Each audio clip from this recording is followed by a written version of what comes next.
नमस्कार दोस्तों, मैं स्टेशन मास्टर गोविंद साहू आपको अपने यूट्यूब चैनल में बहुत बहुत स्वागत करता हूं।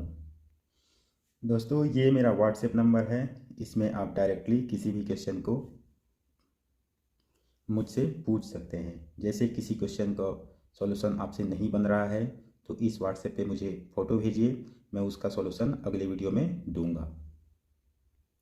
मैं RRB exam, NTPC group D, इन सब के लिए मैं मैथ्स का टेस्ट सीरीज़ बना रहा हूँ। तो प्लीज़ आप लोग चैनल को सब्सक्राइब कर लीजिए और आरआरबी में सिलेक्शन लीजिए। तो चलिए आज का पहला क्वेश्चन स्टार्ट करते हैं। दोस्तों, आज का पहला क्वेश्चन दिया है, किसी बर्तन को नल ए 4 मिनट में भरता है जबकि दूसरा नल बी उसे 5 मिनट में खाली कर देता है। यदि दोनों नल एक साथ खोला जाए और बर्तन खाली हो तो वह कितने देर में भर जाएगा। यह है नल ए, उसको 4 मिनट में भरता है और नल बी खाली करता है तो ये माइनस में होगा। 5 मिनट में खाली करता है, दोनों का एलसीएम होगा 20। 4 पंचे 20 और 5 चौके 20। ए की क्षमता है 5 भरने की और बी की क्षमता है 4 खाली करने की। खाली करने की है इसलिए ये माइनस में होगा। अब दोनों को एक साथ खोल दिया जाए, 5 लीटर भरेगा, 4 लीटर खाली हो जाएगा। इसका मतलब 1 मिनट में 1 लीटर ही भर पाएगा। तो 20 लीटर क्षमता है उसकी भरने की, तो 20 मिनट लगेंगे। 20 मिनट।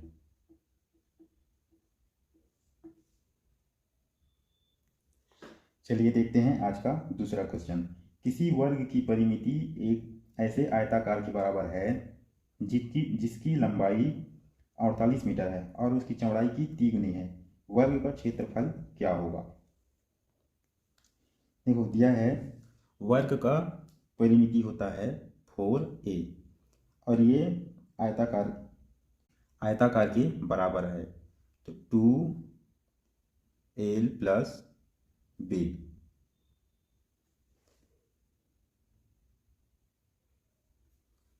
एल प्लस बी, तो ये 2a हो जाएगा एल प्लस बी। लंबाई दिया है अपने को 48 और ये जो लंबाई है चौड़ाई की तिगुनी है, तो ये 48 है तो ये 16 होगा प्रश्न के अनुसार। तो ये टोटल कितना हो जाएगा, 48 प्लस 16 64 हो जाएगा। तो 2a बराबर 64 है तो a बराबर हो जाएगा 32। अब वर्ग का क्षेत्रफल क्या होता है, a का स्क्वायर। 32 इंटू 32 1024।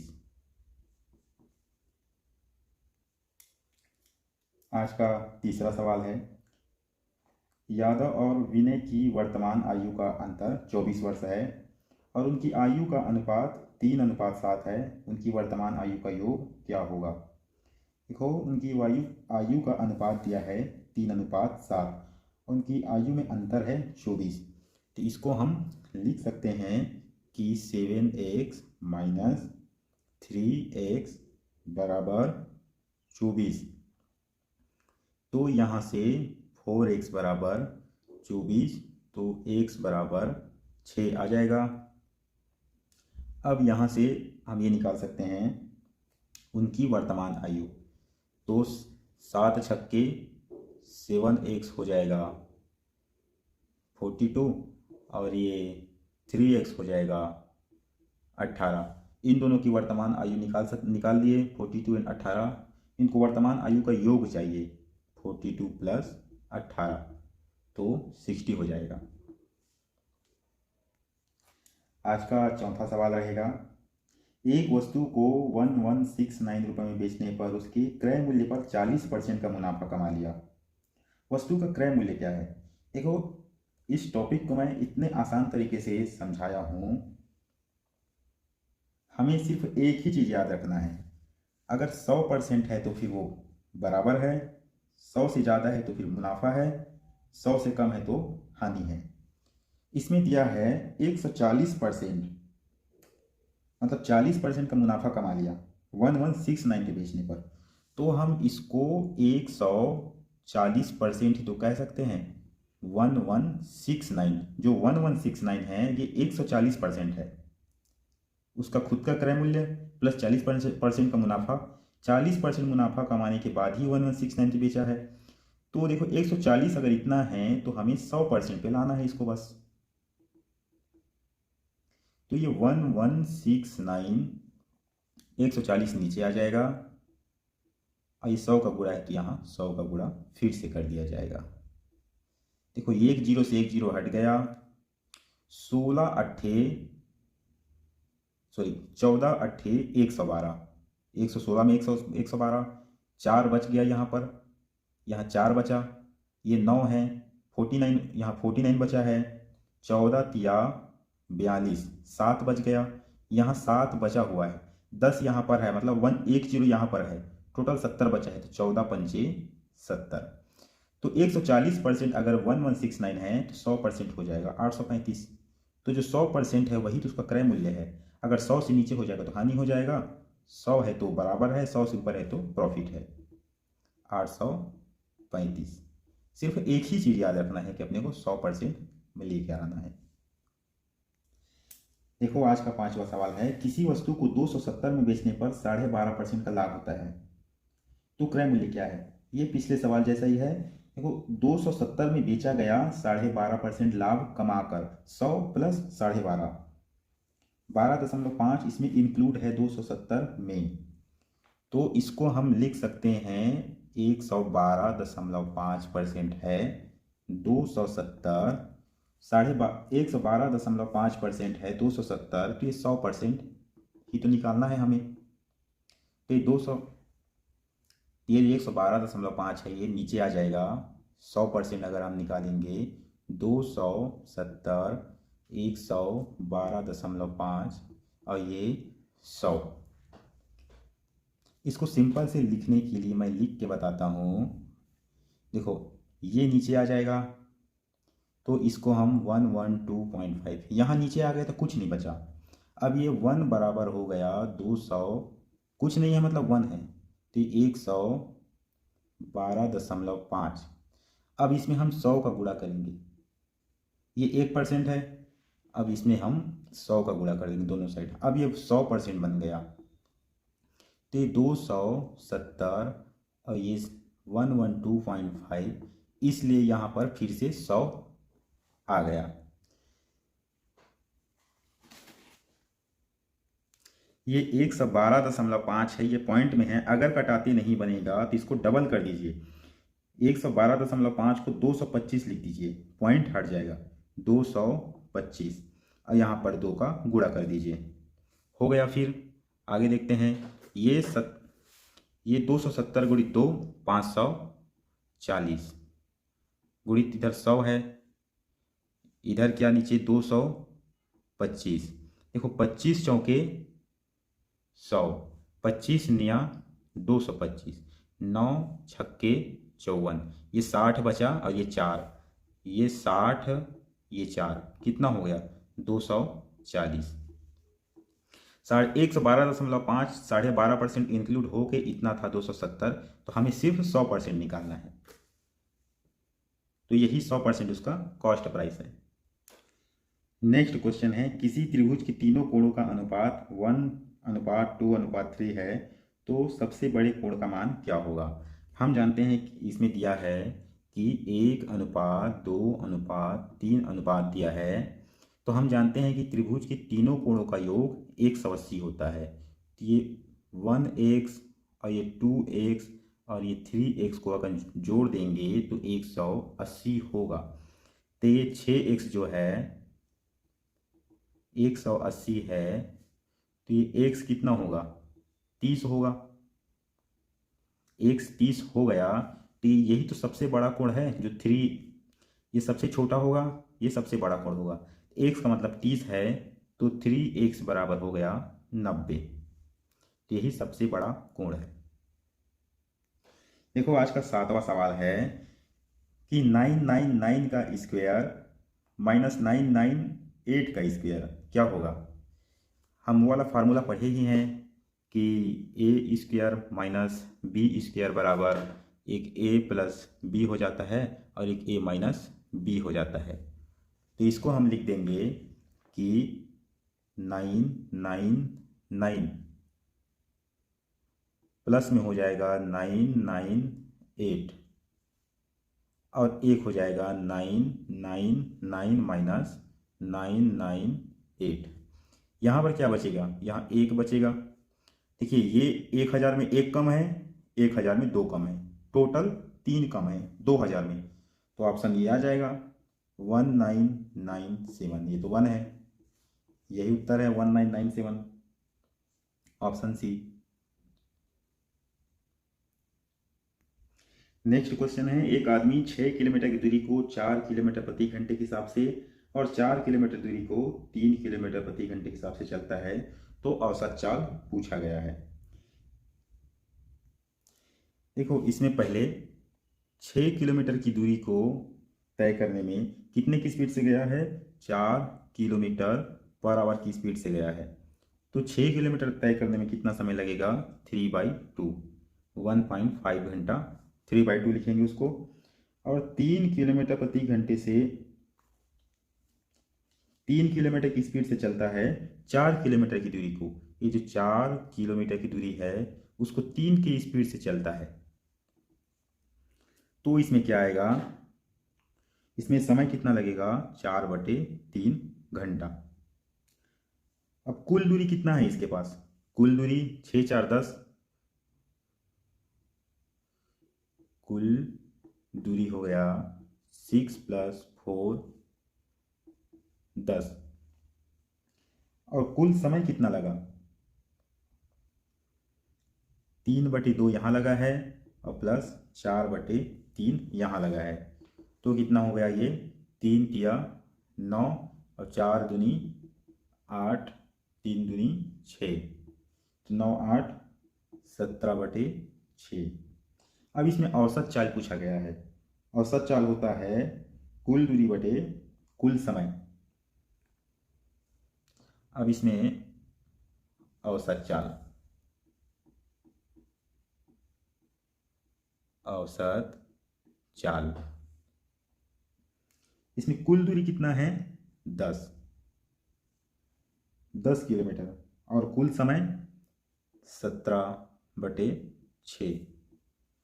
तो ये 6 ऊपर आ जाएगा, इसको हम लिखेंगे 10 × 6/17, इसको 60/17।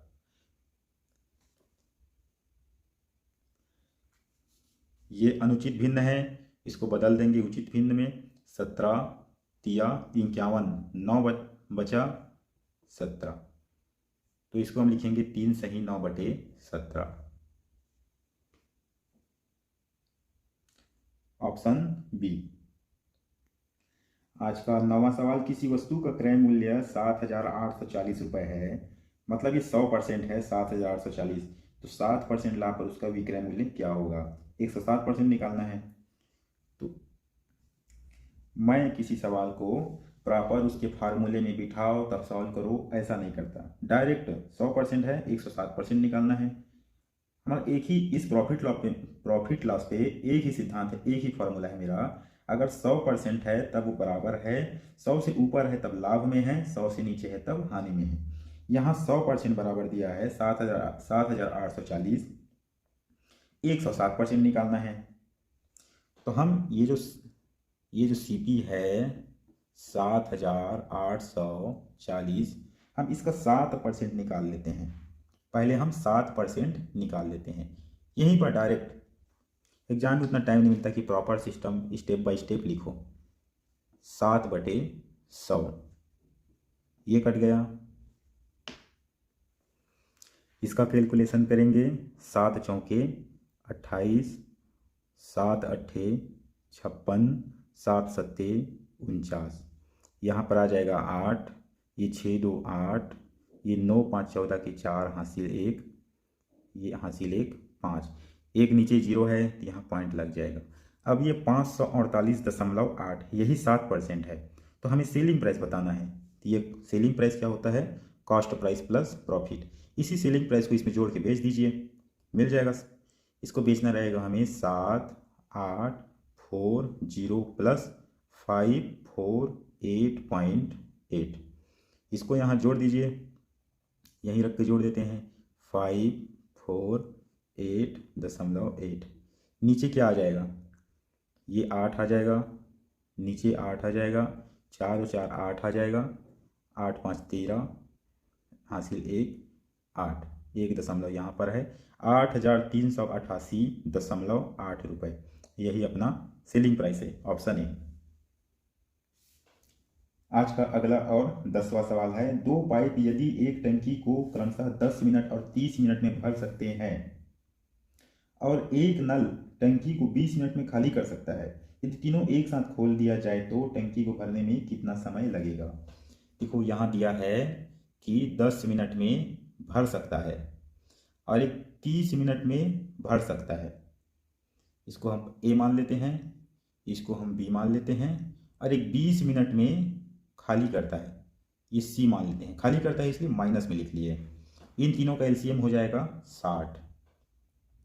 देखो 10 छक्के 60, 30 दूनी 60, 20 तिया 60।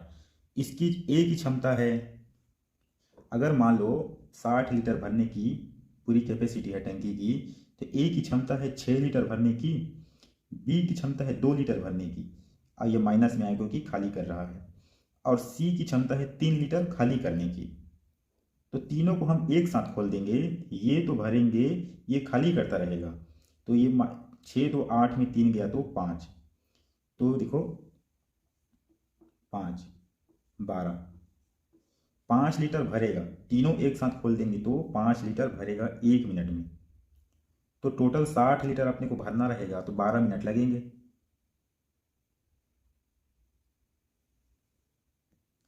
ऑप्शन देख लीजिए, ऑप्शन डी रहेगा 12 मिनट। नेक्स्ट क्वेश्चन है, किसी संख्या की 3/4 का 1/3 30 है तो संख्या क्या होगा।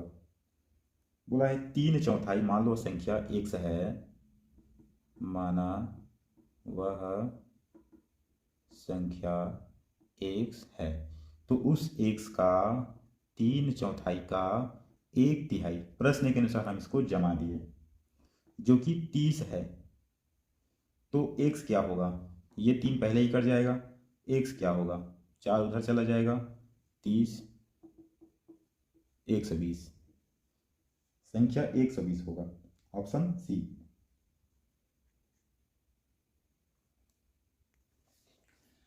आज का नेक्स्ट सवाल है 12वां सवाल। इसमें राम और मोहन की आयु में 4:5 का अनुपात है, राम और अनिल की आयु में 5:6 का अनुपात है।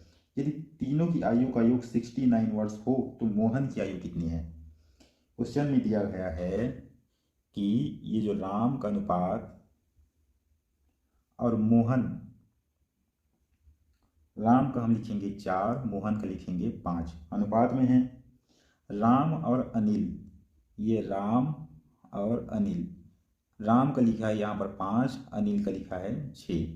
देखो राम यहाँ 4 हो गया, यहाँ 5 हो गया, हम राम को बराबर कर लेते हैं, तब सबका एक बराबर आ जाएगा।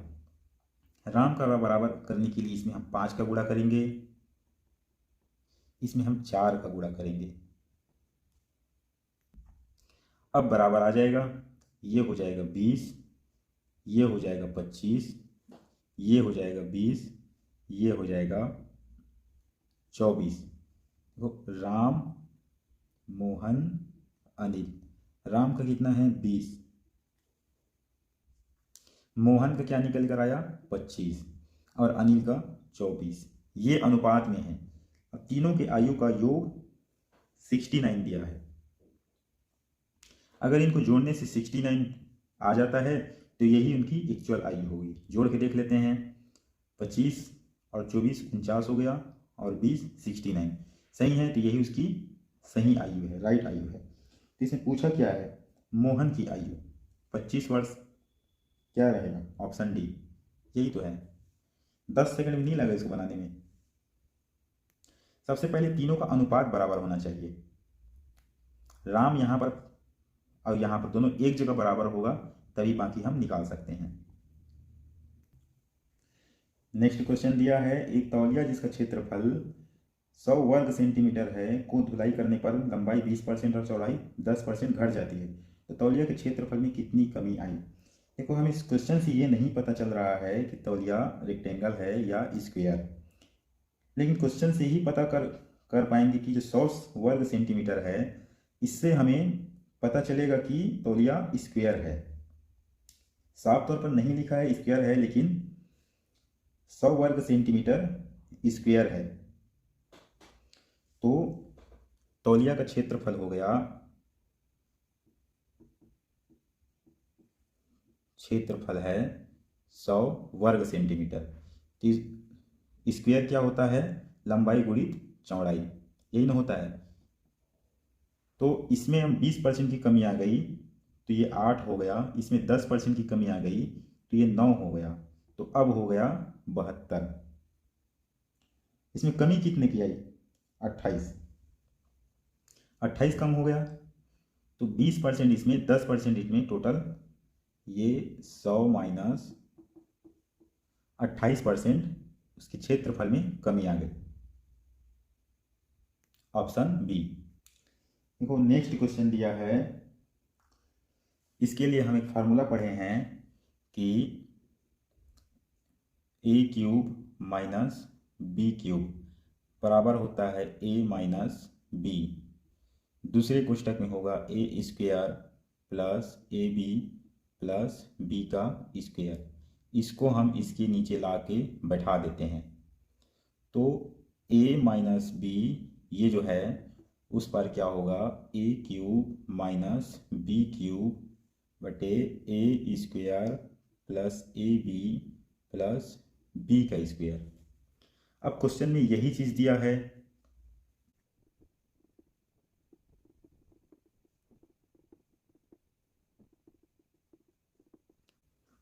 देखो क्वेश्चन ये दिया है, यही तो है। देखो ये हो गया ए क्यूब, ये हो गया बी क्यूब, नीचे A square plus A B plus B square, उस पर क्या बचेगा, ए माइनस बी। तो ए क्या है, 0.89 माइनस 0.64, तो ऑप्शन में क्या आ जाएगा, 0.25। Answer option A. Next question है, 5 मीटर लंबी 3 मीटर ऊंची 20 सेंटीमीटर चौड़ी दीवार बनाने के लिए 25 सेंटीमीटर 12.5 सेंटीमीटर और 7.5 सेंटीमीटर माप वाली कितनी ईंटों की आवश्यकता होगी। इसको हम सिंपल, यूनिट सबका समान होना चाहिए, इसको हम सिंपल लिख सकते हैं। देखो 5 मीटर दिया गया है तो इसको हम 500 सेंटीमीटर लिखेंगे, 3 मीटर है तो 300 सेंटीमीटर लिखेंगे, और 20 तो सीधा सेंटीमीटर में ही दिया है। नीचे ईंटों की माप दिया गया है, ये 25 सेंटीमीटर और ये 12.5 सेंटीमीटर और ये 7.2 सेंटीमीटर। इसको हम काट पीट के डायरेक्ट कितने ईंटों की संख्या आएगी, इसको अगर हम काटेंगे तो 25 एकम 25 और दूनी 50, 20 बार यहाँ चला जाएगा, और ये 7.5 में कितना बढ़ जाएगा, ये 4 बार चला जाएगा 30 में, 0 बच गया 40, और ये 12.5 को हम 25/2 लिख लेते हैं। 12.5 को अगर हम यहाँ 25 गुणी 2 लिख दिए तो कटाने में आसानी होगा। क्या आएगा इधर,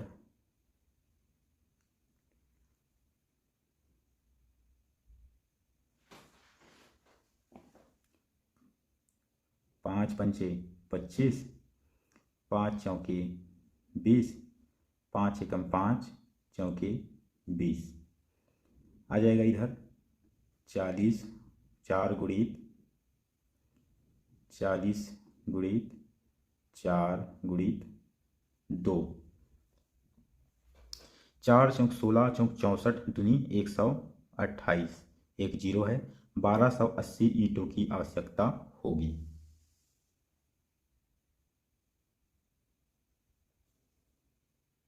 ऑप्शन सी। आज का नेक्स्ट सवाल है, एक आदमी ने एक रेडियो 800 रुपये में खरीदा, उस पर 400 रुपये अतिरिक्त खर्च किया, इसके बाद उसने 1500 रुपये में बेच दिया, उसे कितने प्रतिशत का लाभ हुआ। देखो उस आदमी का टोटल कॉस्ट प्राइस क्या पड़ गया, टोटल कॉस्ट प्राइस पड़ गया 800 रुपये में, तो उसने खरीदा है प्लस 400 रुपये उसने अपना खर्च किया है, तो टोटल 1200 रुपये उसका कॉस्ट प्राइस है। बेचा कितने में है, ये तो हो गया उसका सीपी। बेचा कितने में है उसने, 1500 रुपये में, हो गया उसका एसपी। प्रॉफिट कितने का हुआ, 300 रुपये का